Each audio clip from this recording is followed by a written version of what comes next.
на базе кафедры татарского языка и литературы Института филологического образования и межкультурных коммуникаций БГПУ имени Мифтахиддина Акмуллы и образовательно-культурного центра Института Каюма Насыри состоялся второй фестиваль-конкурс «Беонар САБГ», посвященный столетию со дня образования Республики Башкортостан.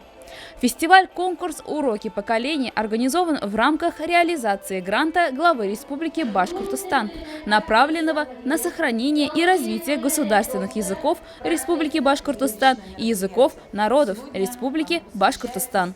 Главная цель конкурса – это воспитание у будущих учителей бережного отношения к педагогическим традициям. На торжественном открытии конкурса с приветственным словом к участникам обратились директор ИФОМК и профессорско-преподавательский состав института. Это республиканский конкурс, это образовательные организации, то есть школы нашей республики. Участников было очень много, более, если я не ошибаюсь, 25 команд приняли участие, из них мы отобрали 5 команд. У нас в составе жюри были опытные педагоги, заслуженные, многие из них носят звание заслуженные учителя, или учителя, которые сегодня являются учителями-новаторами, именно имеющие опыт, большой педагогический опыт в преподавании татарского языка и литературы в школах республики. Фестиваль включал 2 тура – заочный и очный. Очный этап прошел в стенах БГПУ имени Мифтахиддина Акмуллы.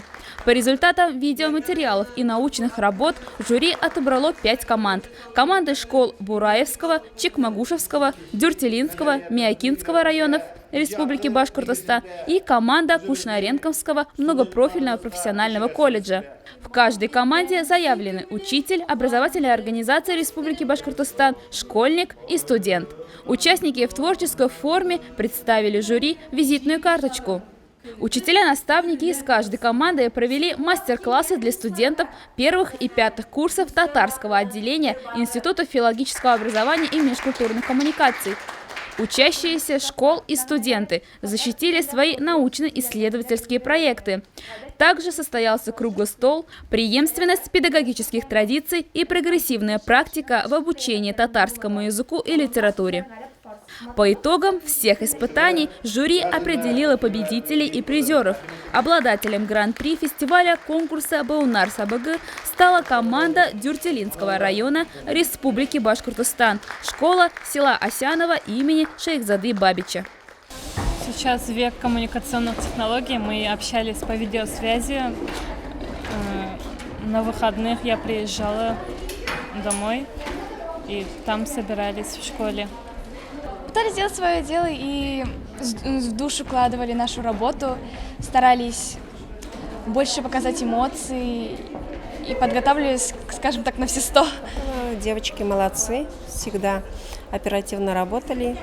Команды все были такие сильные, подготовленные, они тоже могли бы победить.